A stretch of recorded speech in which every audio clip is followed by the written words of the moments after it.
Now let's take a look at the top story of the hour. US President Donald Trump yesterday signed a sweeping executive order imposing higher tariffs on several nations and the 27-member European Union, significantly escalating his administration's global trade offensive. The order, titled Further Modifying the Reciprocal Tariff Rate, is set to take effect from August 7 days after its issuance. With rates going up to 41%, India has been slapped with a 25% reciprocal tariff, adjusted one of the higher rates among key US trading partners. The White House justified the move by citing India's obnoxious non-monetary trade barriers, persistent trade imbalances, and strong energy and defense ties with Russia.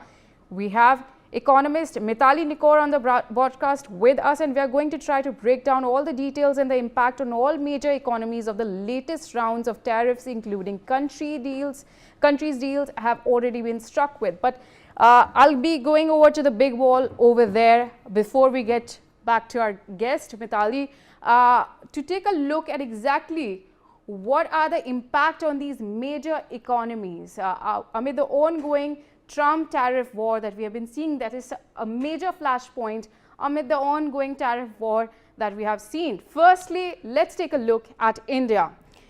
Trump's deadline, which was August 6, 2025, and the last deal was struck in February 13th, 2025. So when we're talking about India, the last deal that was struck was in Feb.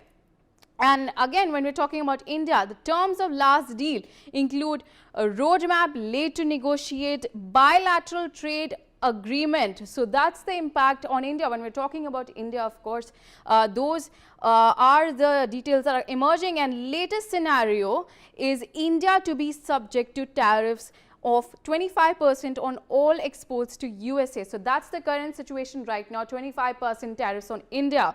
And when we're talking about unspecified penalty for energy and arms purchases from Russia to also be levied on India. So that there's also an unspecified penalty that is also set to take place as well. But again, shifting our focus to another country, China.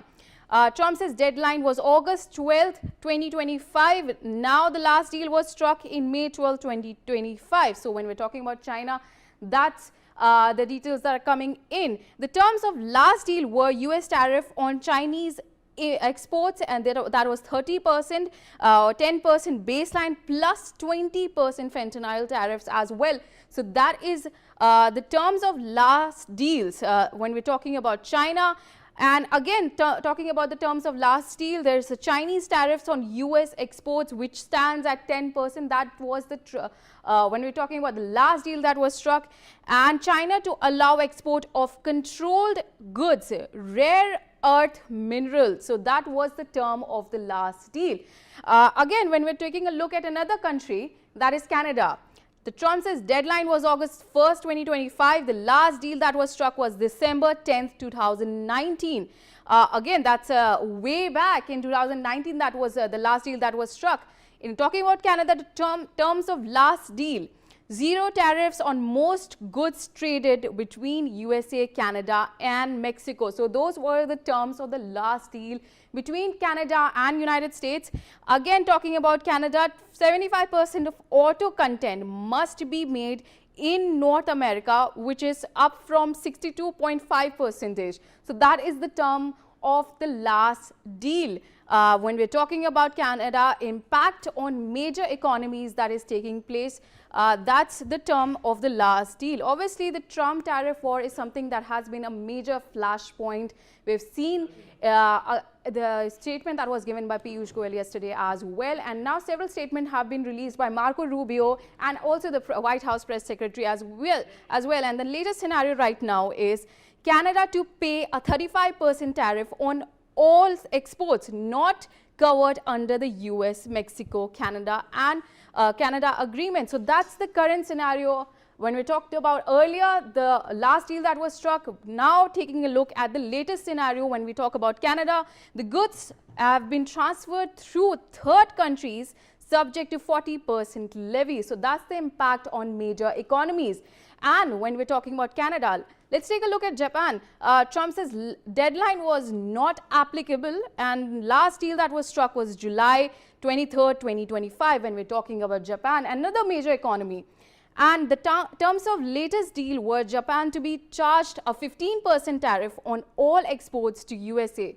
So that was the last deal that was struck, and in the terms of the latest deal, USA to receive $550 billion investment from Japan. So another major economy, those are the terms of the latest deal. Another important economy is Indonesia. The Trump's deadline was not applicable, and the last deal that was struck was July 23rd, 2025.